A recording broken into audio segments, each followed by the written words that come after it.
Welcome to Market Astrology and Horoscope. This is Lunar Eclipse 15 degrees Sagittarius, which will happen on June 5th, next month. And it is titled Optimism and Euphoria. The turning point is here. It's a blessing that this lunar eclipse is in Sagittarius.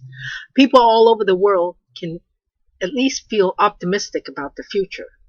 We were all under lockdown and now we are anxious about our future. However, we start off with a lot of uncertain but dreamy future that seems surreal.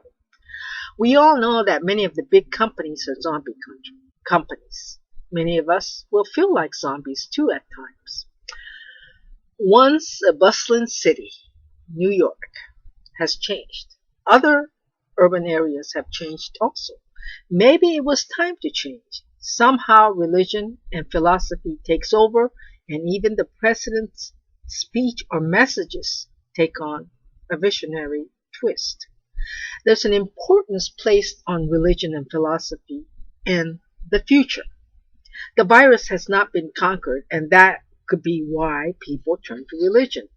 Even the president could sound like a missionary. Therefore, there will be optimism and euphoria in the air. That is what you can expect from this lunar eclipse in Sagittarius. You can't pull a nation out of a depressed state and mobilize it toward a bright new future unless you can make the people believe that there is hope and optimism. So what do? You do whatever it takes to make it happen. So I hear this president say that the economy will be back on track in the second half of this year and that next year the jobs will be back. Now, if I'm wrong, just leave me a comment and correct me. I think that this is what he said, not in those exact words. I did wonder why he was making such statements. Then it dawned on me about his philosophy and training. Hear me out on this one. Unlike other politicians, this president has kept his promise or stuck to his goals. The wall is one of them. Most politicians make promises they don't really deliver. Donald Trump is set on delivering his promise. So I asked myself, why is he telling people that this economy will recover? This is not an astrological reading about Donald Trump, but he will be campaigning, so I want to touch upon this. It's just something I learned about Donald Trump. Dr. Norman Vincent Peale, the father of positive thinking, I think he wrote the book, The Power of Positive Thinking, had a great impact on Donald Trump and how he thinks and sees himself. He truly believes in himself and in his ability to pull this nation out of the rut it's in. I found his story very fascinating. This is his philosophy. That is what he is going to do through power of the mind or visualization and positive thinking. He intends on bringing this country back. This, lunar eclipse in Sagittarius is going to bring that about. Sagittarius is an optimistic sign, while Capricorn is a pessimistic sign. We've been going through Capricorn eclipses for the past year and a half. That is why we are in the state of depression. Capricorn rules depression. Now we are coming out of the depression. This Sagittarius lunar eclipse is the game changer and is going to shine optimism into us. I think that's why the president will try to do, he is trying to do is instill optimism. This is a person who is deeply ingrained in the philosophy of positive thinking, to believe in yourself. Just listen to his speeches. In order for people to believe that the economy will recover next year, he has to make them believe that. That means he will do whatever it takes to turn this economy so people will believe that their lives will get better. You have to first believe before you can make it happen. See, he already believes he can do it, but he will work on making the people believe, and it will happen. I think that's going to be his theme. So if you can't believe it, it would be hard to manifest it. That's how mind power works. And if you are new to this idea, just look up Norman Vincent and hooray for the NBA. They are probably quite depressed that the games had to be canceled. Nike is wondering what's going to happen to their shoes. This lunar eclipse will kickstart the economy and sports. My painting with bull call is the Bulls number 23, Michael Jordan making a jump shot. Notice his shoes? Excuse me. Let's move forward. You already heard about Facebook's warning about remote working. A lot of the jobs are going to be video interface like Zoom or Google. Colleges and advertisers look for cultural diversity to tap into those markets. Foreign languages also become important as businesses seek new customers. The coronavirus could have nailed the coffin on globalism, but businesses will build new markets through new technology. The industries going through big changes are colleges, media companies, advertising firms, investment banking, insurance companies, sports, travel, and religious organizations, and transportation. People cannot congregate, so communications technology become widely in use. This moves us into the next stage of cultural revolution, if you will. But I have no other word for that. Machines will eventually take over the jobs simply because they won't die. Because the virus eliminated a lot of people and education is too expensive and debt is huge and we cannot get into negative rates, we will live in artificial societies. The virus has altered people's lifestyles. We feel uncomfortable living in the artificial environment out of fear. Lockdowns and curfews aren't something we are used to. The war begins. Trade war is here. Although Americans are more concerned about getting back to normal life, we started another saga. This is where we enter into a much talked about post-COVID-19 economic life.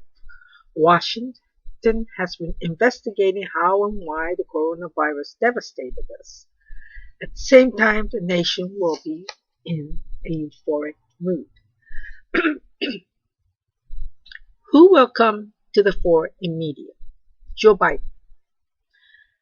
From the looks of his solar return chart, he will likely get the nomination. Although there's been many talks of Obamagate, President Obama will get popular press coverage and will be seen favorably. You will see him in the news or hear about him more than usual. Maybe he is campaigning for Joe Biden. This is when we actually turn around, take a step into the next future. We have been dancing around this topic of weakening the U.S. with coronavirus. It started in Wuhan, and I only hear the bits and pieces, the media sound bites, but I deal with outcomes.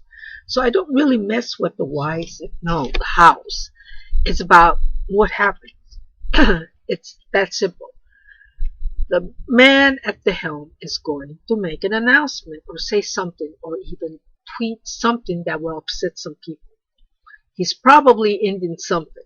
There is that trade war, but there are others such as immigration litigation, something with media companies, especially those who are covering international events.